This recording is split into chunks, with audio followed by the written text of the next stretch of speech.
3. When you wish upon Ishtar. Will you stop that pacing? Pausing in mid-step, Gudea guiltily wiped his sweating palms on the side of his robes, then carefully set his foot on the limestone floor. He glanced nervously at Inatum, who was slumped casually in his gold-inlaid chair as though he had no worries in the world. Gudea knew he would never match the poise or arrogance of his co-conspirator's facade. "Aren't you at all worried?" he asked, fingering his beard. "Why should I be?" Inatum growled. "You're worrying enough for a small army. Why don't you simply sit down and wait for the others?" "I don't have your nerves," Gudea admitted. "I have to walk off some of my fears." "By Enlil, man," Inatum complained. "When a man plots treason against his king, it's unfortunate that he cannot choose his fellow conspirators as he'd like. If Gilgamesh were to appear now and so much as look at you, you'd die." Glancing nervously around the council chamber, Gudea wrung his hands together. "You don't think there's any chance of Gilgamesh coming back, I mean?" Inatum laughed, a short, sharp bark like a jackal's. "I doubt it." That posturing braggart talked himself right into this suicide mission. I was all set to call upon a dozen reasons why we should have another spying mission to test Kish's defences, and the moron didn't even wait to hear them. He put on an affectation of Gilgamesh's bass tones. "We need to look at Kish's walls. Right, Enkidu, let's be off." In his normal voice, Inatum spat, "Gods, but the man must be as soft in the head as he is hard in the muscles." Unappeased, Gudea strode to the table that lay opposite the door. It contained a small supply of food and drink that the servants had prepared. He helped himself to a jar of the barley beer. Sipping nervously at it, he said timidly, But Gilgamesh has survived suicide missions before. He survived that spying trip to Kish only a matter of weeks ago." "You needn't tell me that," Inatum replied. "That man has the luck of the gods, that's all. But even luck can run out." "Not his," Gudea sighed. "I wish I had half his prowess." "If you did, you'd be 10 times the man you are," the other snapped back. "Or maybe 20. As it is, Gilgamesh is already doing his best to replace you in your bed." "He raped my wife," Gudea retorted, almost aggressively for him. "Several times." "Of course he did," Inatum laughed cruelly. "And that pretty daughter of yours too, of course. But that's not what they called it." Gudea had to be the only person in the city not to know of his wife's infatuation with the king. And there were even stories about the daughter joining the two of them. Only someone as gullible and self-deceiving as Gudea would think that pair of harpies could be innocent. Hotly, Gudea explained, "You can't accuse the king of raping like any normal man. Of course they claim they were willing.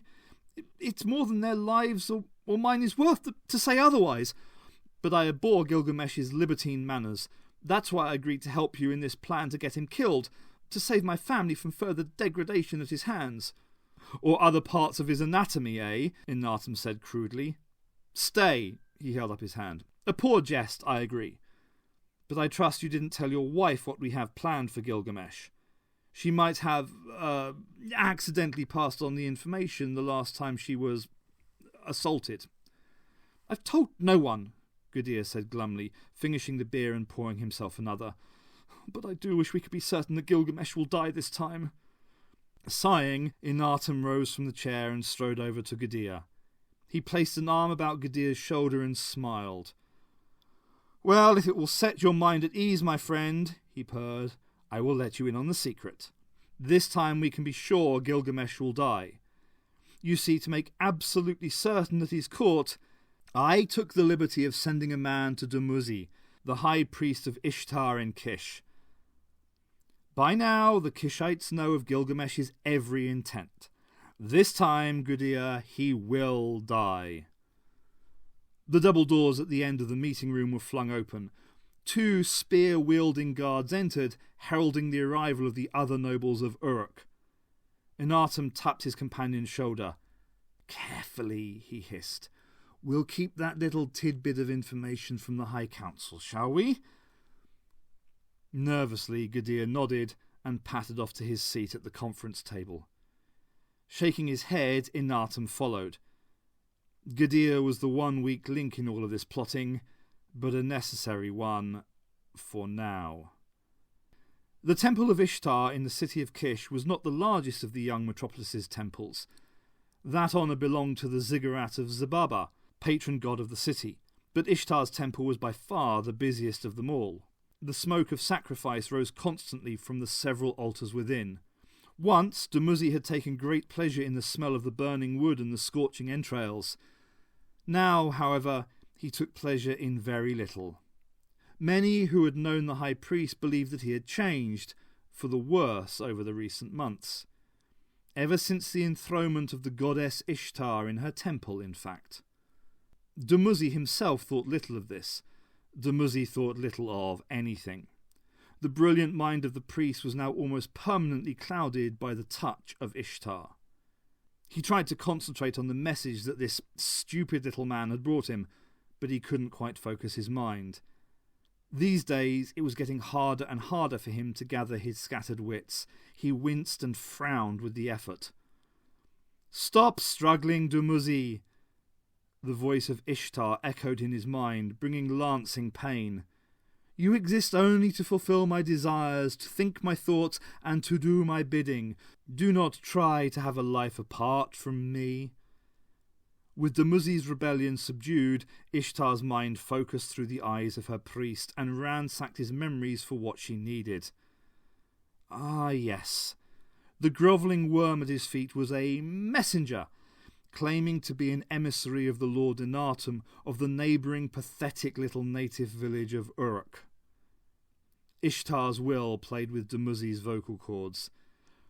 "Tell me again, O man, the message you bear to me."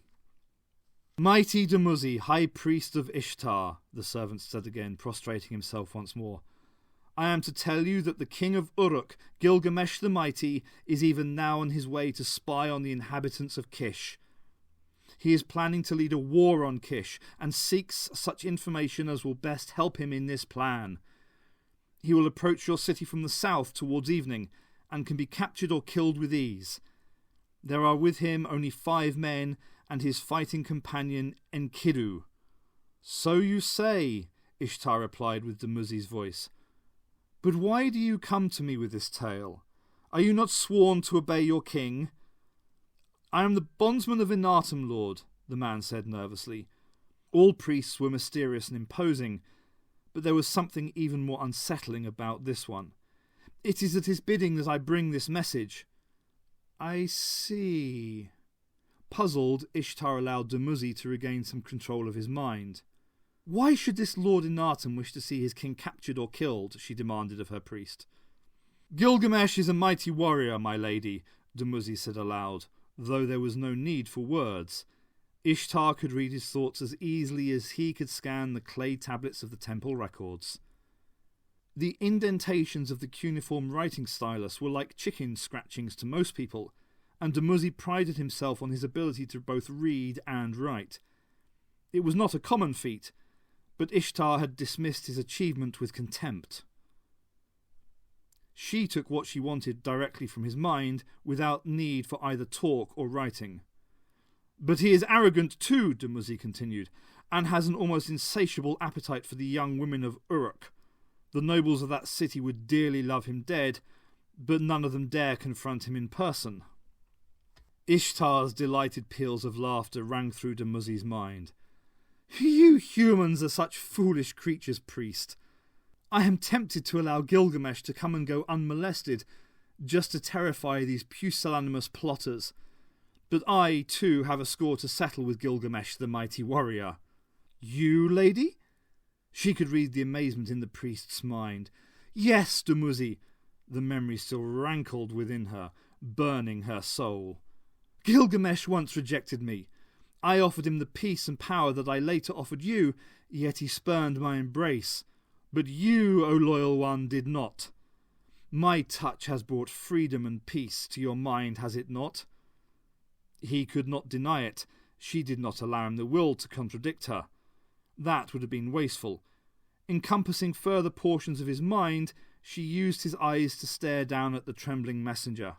"Can we trust this man?" she wondered aloud. "Perhaps he is sent not to inform us, but to trick us." "No, Lord, I swear it," the peasant insisted. I tell you the truth." You have no need to assure me, O man, Dumuzi told him. He stumbled over the words as he felt Ishtar's grip loosen inside his head. Follow me.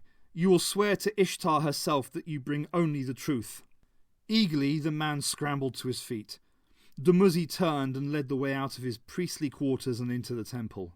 The servant expected that he would be required to take an oath at the main altar. Dumuzi could feel Ishtar's pleasure as she allowed him the luxury of that naivety for the moment, her anticipation that it would make the end result so much more rewarding. The temple was an impressive building even in the grand city of Kish. This, the main portion of the construction, was 250 feet long and 50 feet wide. The roof was almost 20 feet above their heads. Stone pillars held up the ceiling, and triangular windows cut into the walls allowed in light. The walls had been covered with mud brick into which small cones of clay had been pressed. The end of each cone was painted, either in black or white or red, and the walls bore zigzag patterns of markings on them. Worshippers of Ishtar moved throughout the building. Some brought sacrifices, others coins to buy time with the sacred harlots that waited them in numerous chambers at the sides of the great hall. The temple was never a quiet place, but a reverent silence seemed to gather in the air as Dumuzi led the spy after him. At the far end of the temple was the altar. Teams of priests worked here, some taking the animals offered for sacrifice and slaughtering them, others accepting the grain offerings and sending them to the granaries to be stored for the winter months. The slaughtered beasts would be separated, the livers were used for divination, the entrails for the sacrificial flames, and the meat would be roasted and stored for the meals of the temple staff. Beyond the main altar was the area private to Ishtar. Dumuzi held aside the curtaining, and the messenger nervously passed through. The room beyond was hidden in darkness, and it was obvious that the man was afraid of a knife in the back as a reward for betraying his king. "Move on, O man," Dumuzi's voice laughed. "Come and feel the touch of Ishtar herself. She will know if you speak the truth to me." The messenger moved slowly forward, hesitating until his eyes could become accustomed to the lack of light. His caution was futile. Within the room were two of the handmaidens of Ishtar. Blank-eyed, they gripped the man's arms with a ferocious strength that owed little to their humanity. The man cried aloud and tried to wriggle free. Their hands cut into his flesh, holding him on his knees by the doorway. "My lord!" he screamed, trying to twist his head about to see Dumuzi. "I swear I tell you the truth." "Do not swear to him, O man," Ishtar said in her own voice from the black depths of the room. "He does not care whether you speak the truth or a lie. But I care. Feel my touch and know my peace." She moved into the half-light. The messenger gazed, open-mouthed and silent. He knew he was in the presence of a true goddess. Never had he seen such perfection, such a graceful form, taller than a man, such skin so pale that it seemed to shine, such a beautiful face surrounded by floating hair. The man screamed again as she began to change. He writhed madly in the iron grip of the unmoving priestesses. Ishtar's eyes, burning red, descended towards him. She held out her arms in a mocking embrace and enfolded him. His scream was choked off as her metal palms touched the sides of his temples. A soft whir followed, and he went limp. She withdrew her hands, smiling as she saw the reddened area on his left temple where she had inserted her link. The two handmaidens released him, and he remained on his knees, swaying, eyes closed. Ishtar loosened her thoughts, sending them through the link into the man's mind. It was pitifully small and tasteless, like those of so many of these humans. She noted almost casually that he had been telling Dumuzi the truth. Gilgamesh was indeed on his way here on a spying mission. What a fool! She would see to it that he would not be lonely, but he must not die yet. She wanted vengeance. She wanted to taste his fear before she allowed him the luxury of death. What to do with this peasant, meanwhile? His mind wasn't worth feeding on, nor would he make a good slave. He lacked talent, and she had no inclination to have him trained. She didn't need another mind just yet. With a mental sigh, she allowed the man the only release he would ever know. She didn't even hear the rattle of death as he collapsed backwards, grotesquely huddled on the floor. The handmaidens would clean it away.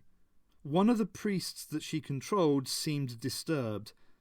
Using his eyes, she saw the reason why. Aga was in the temple and striding towards her quarters. The King of Kish? Interesting. He didn't much care for Damazi, she knew, as she knew all that Damazi knew. Aga was a devotee mainly of the city god, Zababa, but he was not foolish enough to ignore the visit of a living goddess, and he had met her several times. Each time she had sensed his distrust, and it had amused her, knowing that he could do nothing to fight against her. She had been tempted to add him to her collection. His felt like a mind well worth a taste, a sharp brain, a keen insight, a commanding personality. But she still lacked the strength she needed to run every alleyway in this pitiful dung heap of a city. While she was still accumulating power, it was best to allow Aga a certain measure of freedom.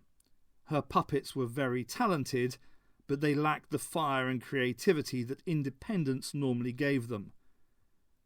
She shivered with delight as she felt her shape change again. Aga pushed aside the curtain and waited. His body was strong and muscular, with a slight inclination towards fat. His beard was full and curled, strong with the scent of the oils used. His clothing was restrained, but the robe was clearly expensive. About his neck he wore the cylindrical seal that ratified the orders of the king. His only other jewellery was a golden chain inlaid with amber that hung across his chest.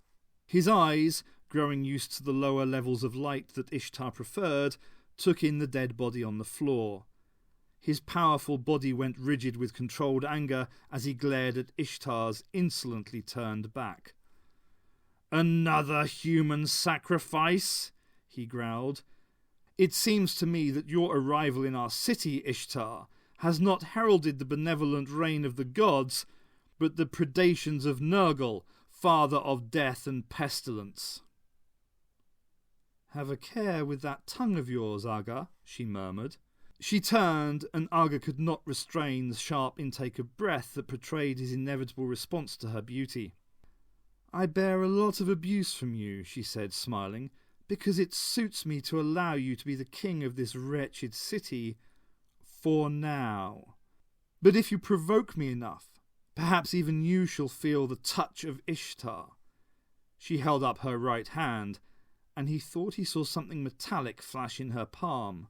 "Or perhaps," she mused, "that pretty little daughter of yours, Ninani? She'd make a delightful addition to my retinue, don't you think?" "If you try to touch my daughter, Ishtar," Aga growled, "then I shall certainly see to it that this temple of yours is destroyed while you and your priests are inside it. It might be interesting to see if a mere man can destroy a goddess." "Such a futile temper," she mocked gently. "However, as long as you do my bidding, I hardly care what you may think, O king.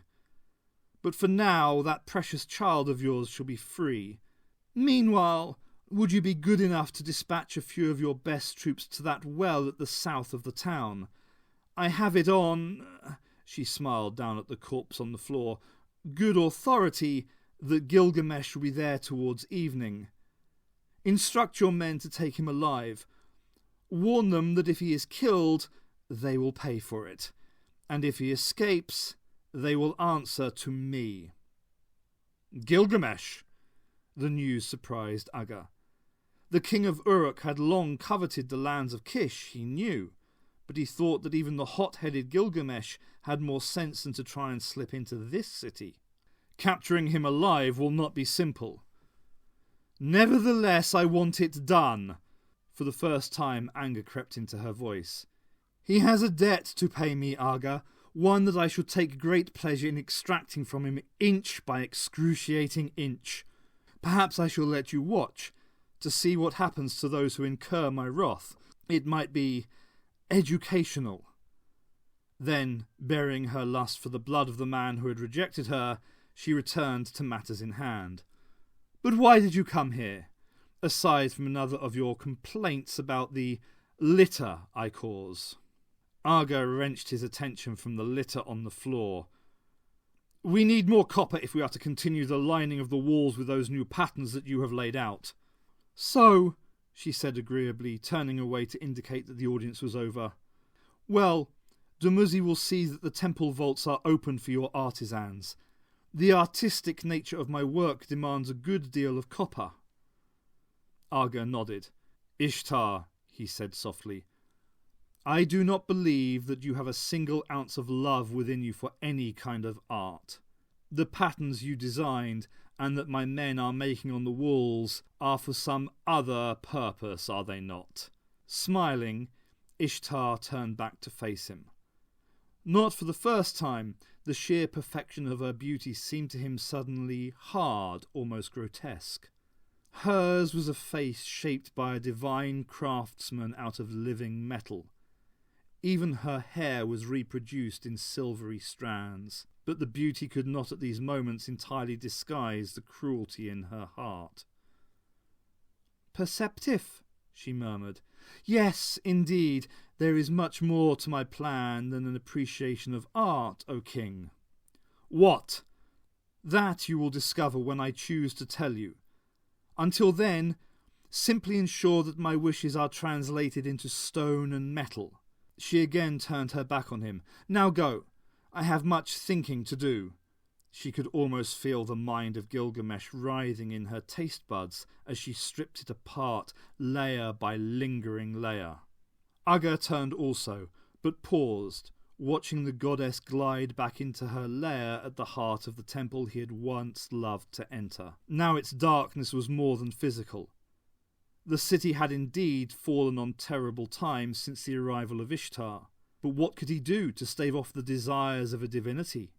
With her powers, she could raise the city on a whim. No, for now he must placate her and conceal his true thoughts. But one day...